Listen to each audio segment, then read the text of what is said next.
It's not okay for people to smoke fentanyl or to use other illegal drugs in our public spaces or on our public transit.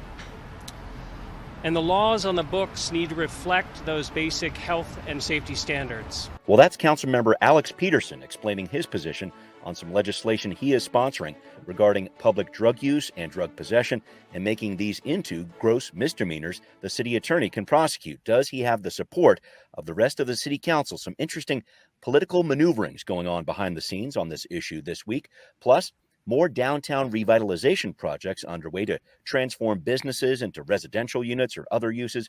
Could this be the year also that Seattle finally connects its two streetcar lines, or at least starts that discussion again? Well, we have all these stories and so much more on Seattle News, Views, and Brews this week, your coffee break political podcast. I'm Brian Callanan. I'm a host on Seattle Channel, and the views expressed here are my own. And I am once again with David Croman, reporter for the Seattle Times. And David, I've seen you out being the intrepid transportation reporter that you are on the road and on the water.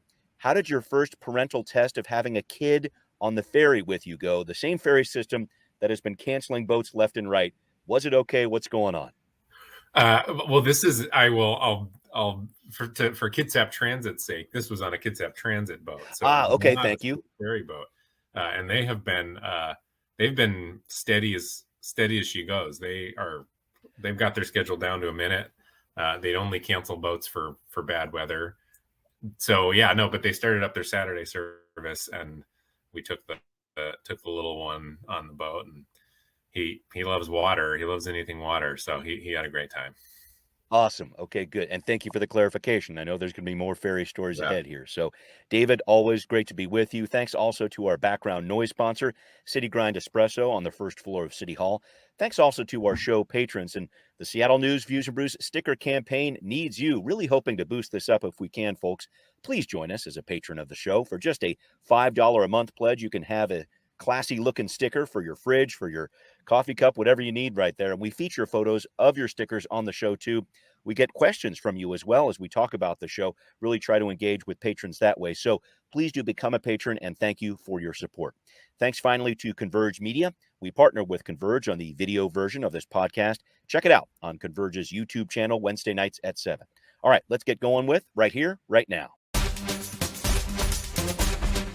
So, David, as we release this podcast on Tuesday of this week, the City Council has a big decision on its hands. Should it vote to approve the ordinance to make drug use and drug possession into gross misdemeanors, as sponsored by Council members Peterson and Nelson, or should they say no? Plenty of ink spilled about this. We've touched on it too, but now it's voting time, and it's important to understand some background here, folks. This wasn't brought through the council in the traditional committee method. The two council members submitted this legislation to the city clerk, so we don't have a great idea of who's going to vote to support this or vote against it. But we do know a few people in the council are running for re-election. We're talking about Lewis, Strauss, Morales as well. So, David, if you consider the council's more moderate block of Peterson, Nelson, and Juarez as yes votes, let's say, can they swing two more votes? I'm looking at Strauss and Lewis first to get this passed. How do you see this political calculus working out with this? Yeah, I don't know. I haven't been. I'm not quite as tuned into the vote counting as I used to be. I think the election context is probably, and that's an interesting one and a good one to consider. We saw in the last election that the kind of defund the police stuff did not work very well. I think probably in response to that election have seen a kind of notable, maybe swing, but certainly some toning down of some of the kind of police reform, police change talk. And I think this is a pretty stark example of that. I mean, of course, Ann Davison was elected last election, so that's probably the clearest example of how Seattle was, given a pretty stark choice between a former Republican named Davison and a police abolitionist in Nicole Thomas Kennedy, went with the former Republican. So I think that was a pretty stark temperature taking of the city, and we're seeing that come to fruition now. The thing with these bills, my question is always how this would actually play out. I don't know, because as we've discussed, the police department is not super well staffed, and there's I don't know how many attorneys are available to prosecute drug possession charges. So how this actually would be enforced if it passed is my kind of biggest question with this. Very much the case here, David, and that's the whole thing. I think we need to look beyond this whole idea of, hey, if you don't pass this, you're weak on crime. I mean, that's the political piece to this, but this is that issue about what actually happens with this if it goes forward or if it does not. And there was a great op-ed in Publicola from Lisa Dugard about this. She's co-executive director of Purpose Dignity Action, formerly called the Public Defenders Association. She wrote this: if the ordinance is defeated, its proponents are still correct that we need far more urgency in responding to the drug crisis playing out throughout the city. If it passes, its opponents are still correct that the answer to drug-related problems does not generally lie in jailing and prosecuting people for substance use. And she's getting at this question here, David: is a new ordinance, or the lack of a new ordinance, actually going to make an impact on the drug crisis Seattle is seeing downtown? And I don't know the answer to that. Yeah. I actually thought, and I thought The Stranger had a pretty good point too with an article that they published. I think it was maybe yesterday, about the Hmm. state's crime lab is Yeah. super delayed. I wrote about this in the context of DUI prosecutions. I mean, this Hmm. the county, which handles most of those, they can't even they can't even bring DUI cases right now because any defense attorney worth their salt will ask for a blood test, and to get that blood Sure. test is a year plus. I mean, we look at Geno Smith had a DUI a year and a half ago, and he's since played an entire season, and we still don't know the outcome of that case because Mm. of this drug this backlog at the crime lab. And so again, even if there are cops to make these arrests and prosecutors who want to bring the case, defense attorneys are going to send this out to the crime lab. It's going to take a year and a half to get those results back. So Mm. uh, it, I am, there's this sort of ideological philosophical argument behind Right. this piece of legislation, and that is what it is, and in some ways isn't all that surprising, except for that it, I think, has become much more moderate than the Seattle City Council used to be. But in practical terms, I don't see this being rolled out in any kind of way that looks smooth at all Yeah. if it is passed. And so I think Lisa makes a good point that both sides here have some sort of reckoning to do about what the real life implications of this. Right, right. And I know we were talking about this too with the Blake bill that the state passed, which has a lot to do with drug possession, of course, and turning it from a felony into this misdemeanor, as a gross misdemeanor, as the state has done, and trying to align with that. And I think certainly the city riding some of the political waves from that decision at the state legislature. And you're right about that. That has kind of reached a more moderate level too. So it'll be really interesting to see what the fallout is from this issue. But we'll keep an eye on that, folks, and we'll let you know what's going on there. But I did want to move on to another issue with you, David, a transportation issue that's happening in the Transportation Committee this week for the council, a presentation on renewing the Move Seattle levy. So the renewal of this 9-year levy doesn't happen until 2024, but there's a lot of work that needs to happen in between then and now. And I think we saw this at the outset, David, when this passed in 2015. The levy had a pretty tough start in terms of delivering what it promised on many fronts: pedestrian safety, bike lanes, safe routes to school. SDOT is saying this week the agency is making progress and is on track to meet or exceed the goals of the levy in 27 of 30 programs. Can you give me your thoughts on how the levy is performing in your mind and what SDOT needs to do over the next year and a half to get the support of voters again? Yeah, I think there's probably a lot more to drill down into this than I know for sure. And, it's a piece of reporting that I'd like to continue doing. Yeah. For me, the one thing that does kind of stand out a bit, which is if you look at what SDOT says it's going to spend, has said it's going to spend every quarter versus what it actually has spent, it's pretty consistently underspending its goals. How much of a problem that is, I don't actually know, because my understanding is some of this money can continue to be rolled out even after 2024. But I Okay. think that the department, along with pretty much every transportation department in government right now, I think we're seeing some challenges of even when there's money there, there's a lot of difficulties in finding contracting. There's inclement weather. There was the concrete workers strike. So, Yep. getting projects up and moving is more complicated than just having the money available. We saw this at the state level. The legislature had put a ton of money aside for finishing a lot of these mega projects in the state, and Governor Inslee said he was worried about whether or not those promises could actually be kept because contractor shortages and crew shortages. And so, that for me, I think is when we're looking at the next year and a half before this levy expires, Right. that to me is going to be kind of something to keep an eye on, which is can the projects that were promised and the money that was promised to be spent actually get out the door properly? And I genuinely don't know the answer to that. Yeah, and I'll just try to put it in perspective for you here, David. I drilled into the numbers a little bit here. So everybody remembers this was a $930 million levy at the time, the largest in Seattle's history. And SDOT says that through 2022, the levy has spent $626 million. So doing some very quick math there, SDOT needs to spend about a third of that money, more than $300 million.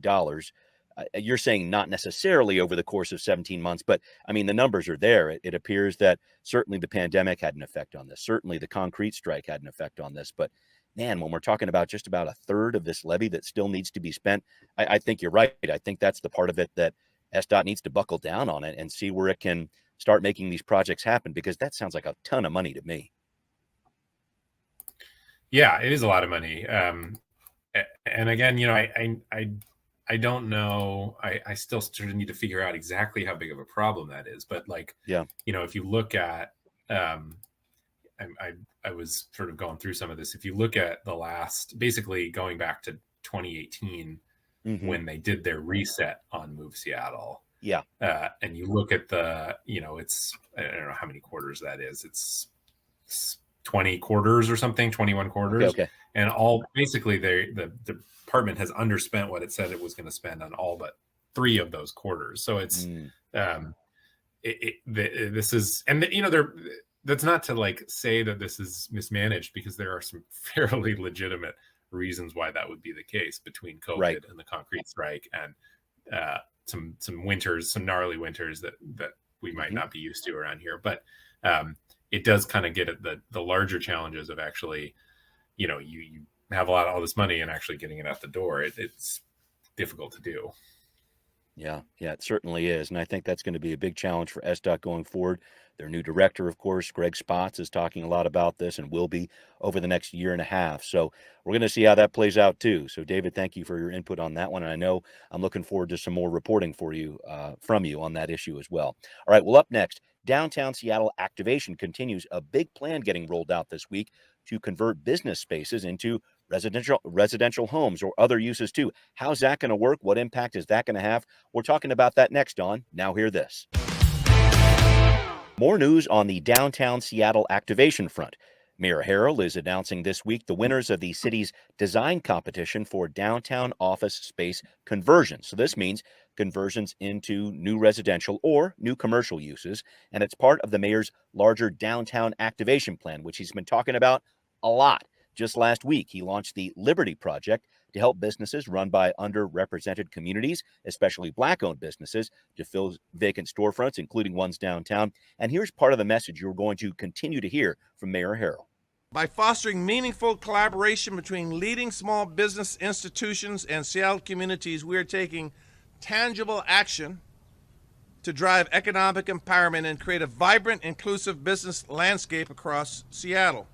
It always comes down to dollars and cents for me, because making an investment to repurpose a downtown office space is not cheap, and there's got to be a payoff for the developer who does that work. So think about this with me. Beyond the design competition, the city's work to boost underserved communities, what can Seattle truly do to incentivize this kind of work to happen?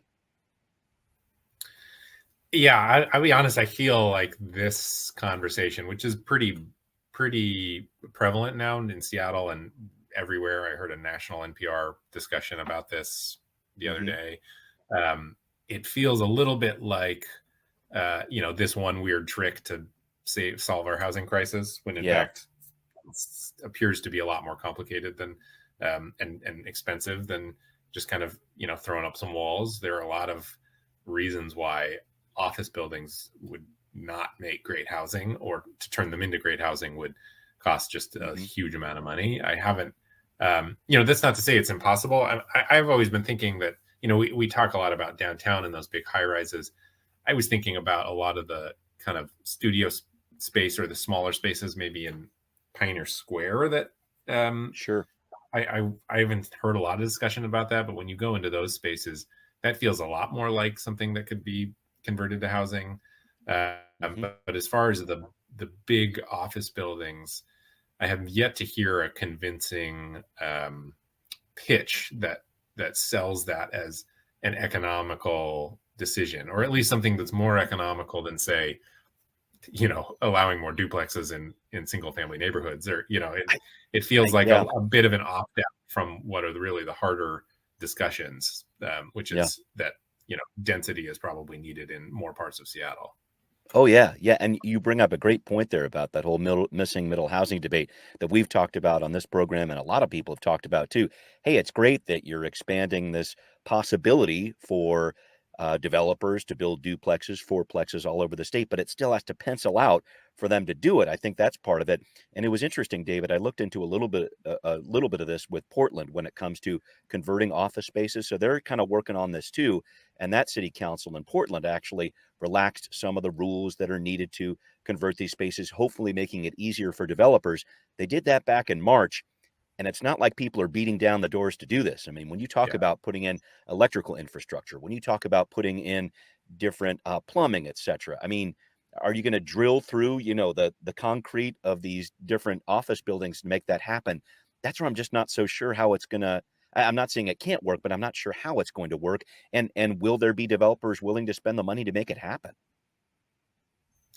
Yeah, it feels almost like you need one kind of test project, or you know, one good example of this working. I don't follow this stuff super closely, so maybe it exists out there, but I haven't seen that yet, sort of the template that other people could use to go forward this. But I don't know. I mean, I think developers are not, you know, a couple years ago, developers were sitting pretty, you know, things are looking a little less enticing to developers, particularly developers who know how to work with large commercial buildings. I don't know that this is a time when those developers are feeling super risky, or feeling like they want to take big bets on untested things before. And so, you know, I think until there is a developer willing to make that jump and go big on this and show that it can pencil out, it seems like there's a bit of a logjam there of, you know, I don't know who's actually going to want to make that leap. Yeah, we will see. Again, I know the mayor's doing everything he can to try to work on this downtown activation plan, and you're going to hear more projects coming through over the course of the summer. This is certainly one of them where I'm going to keep my focus over the next several months, so we'll see what goes on there. But I wanted to move on to another interesting issue, David, coming up in the Public Assets and Homelessness Committee this week. Yes, there's the evolving process as to who's in charge of what when it comes to the Seattle waterfront. We've touched on that before. But one we haven't touched on before is a new agreement on what Bumbershoot is going to look like this year. Quick backstory here, folks. This has been canceled since 2020, since the pandemic. Awesome music festival. We all know it and love it. It looked like it would get off the ground last year, but then it didn't. And now here we are with the golden anniversary, 50-year anniversary coming up in 2023. So One Reel, the producer for decades, is out. There's a new producer called New Rising Sun that's going to be taking over. A group of Seattle art organizations makes up New Rising Sun. And this is just kind of a response to the festival that over the past several years, yes, big bands would show up, but it would turn into a thing where ticket prices got pretty nuts. And this wasn't what Bumbershoot was supposed to be about. So you got a new producer, a focus on more cultural content, wanting to provide free and reduced cost tickets to events. And I'm wondering, David, how is this going to work? Does Bumbershoot survive with bands like Slater-Kinney and the Revivalists headlining here? Do they need bigger names? How's this going to go this year? Do you have any thoughts about this? I don't. I think well, I don't. I do have some thoughts. I don't know how it's going to go. I think that the landscape. It seems like there was a bit of a festival bubble there for a little while. It seemed like everyone was putting together a festival, and then a lot of them I think have struggled a bit. Bumbershoot, I appreciate the sentiment behind what they're trying to do here. For me, Bumbershoot was never going to be a successful competitor, peer to, Coachella or Lollapalooza or whatever those bigger festivals are. So that, they were trying to they brought in Lizzo and, these huge acts, but the ticket prices were just so much. I remember, back in my day or whatever, I remember being in high school and tickets to Bumbershoot were, $20 maybe for the weekend or for a day.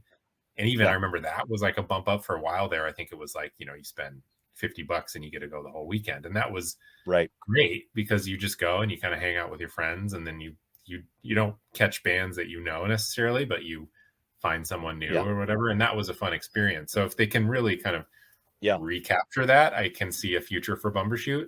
That said, it's not going to have the star power or the draw of someone like Lizzo. But I don't think that was working. It seemed like their attendance at Bumbershoot was not doing well. And so I appreciate that they're at least trying something new rather than sort of, beating a dead horse of trying to attract people with these big, expensive acts. Yeah. And Lizzo, if you're listening, David is clearly a big fan. So give us a shout sometime on the podcast. I am a big fan, I am too. She's incredible, man. We haven't seen her yet, but it's on the list for my wife and I for sure. I did want to talk about this just kind of going forward here. I just see it as kind of going two ways, David. Bumbershoot could be a big win for Seattle in terms of downtown revitalization. We've been talking about that theme a lot, or maybe it could fall short. And I'm just wondering, how important is it that Seattle gets this right after a 3-year layoff? I think a lot of eyes are going to be on this festival. Yeah, I agree. I don't know if it's like tied to the future of downtown or anything like that. But I think it would be really good for Seattle Center. There's a lot of momentum, I think, around Seattle Center right now in a positive way. There's obviously the Kraken and stuff. Yeah. Climate Pledge Arena and bids to redevelop Memorial Stadium in an interesting new way. And so if they could add a successful Bumbershoot on top of that, I think that would be a really positive thing. I think if it doesn't work, there's a lot of sentimentality and I would feel sad about that. I don't know that it would necessarily be some harbinger of a larger issue or decline. I just think music festivals are their own beast, and they have some have been more successful than others. And Bumbershoot has been struggling for a long time, well before the pandemic or anything like that. It just has. I just think they haven't found the right balance of star power and price, and hopefully they're able to do that here. I hope so too. It's an awesome event. I've been a number of times, and it's that. Apparently, what they're trying this year is a $50 golden ticket out there. So, and we'll see how that plays out. But I think finding that balance is going to be what this is all about for Bumbershoot going forward. So, something to keep track of over the course of the summer here. All right. Well, coming up, a streetcar discussion that will not die in Seattle, but might it be getting off life support? David's got the scoop on transportation talk. David, you wrote recently in the Seattle Times about the streetcar connector project linking up the South Lake Union line to the First Hill line. This has been discussed for nearly a decade, hasn't gone anywhere, and perhaps for a good reason. Over budget, certainly, problems with the size of the tracks and the cars, you name it. But now there's some new life to this, apparently, and SDOT Director Greg Spotts told me about this on a Patrons Only podcast a few weeks ago. He's calling this a cultural connector. New name, different results. What's going on here? What do you think?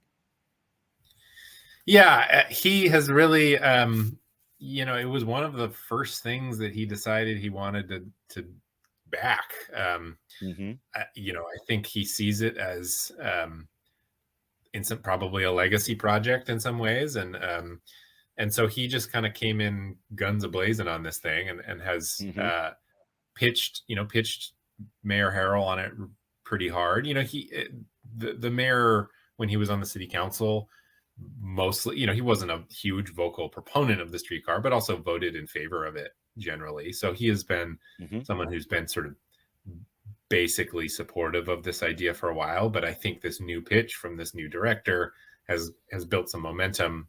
The interesting thing to me here is it's the reframing of it. In 2017, when SDOT was talking about building this thing, they were explicit that this is a transit mode. This is not intended to be a sort of economic development device. Right. Greg Spots has changed that a bit. He has started pitching. I asked him, I was like, so what's the parallel here? Is it something like New Orleans where there's a streetcar, or Kansas City?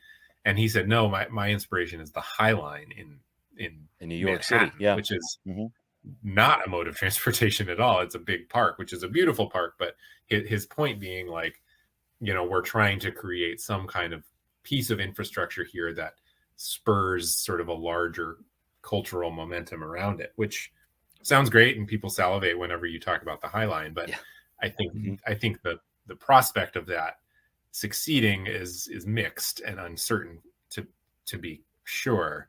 And so it's kind of an interesting moment. I think it's tempting because it is seen as probably a tool, and a tool to helping downtown get back on its feet. And we've seen it included in the mayor's downtown activation plan as fairly central. I think there's some argument that it would bolster ridership on the two other streetcar lines, but it's a ton of money. It's a lot of money. And I think there would be some federal support for it, but we're talking, I wouldn't be surprised if it's $500 million, or at least. Right. And remember, this thing was supposed to be 150 to start. So whether it ever actually gets off the ground is the really big question mark. I'm with you there. And I know you wrote in your piece that Councilmember Peterson, who is chair of the Transportation Committee on the council, not in support of this. And when you talk about those federal dollars, Greg Spots said that to me too. We're going to get these different federal grants. But I know the last time around, with the way the city was spending money on this, I mean, the federal government actually chastised Seattle basically for the way it was managing this project. And I'm wondering, are the feds really on board with this too? Because that seems like a key to this, trying to get that kind of funding. Yes, the feds were not pleased that they had, seen $7.5 million of their money basically sit unused. Greg Spots' counter was, well, then we're proposing to them that we use it. What's wrong with that? I don't know if the federal government holds grudges. There is even more money.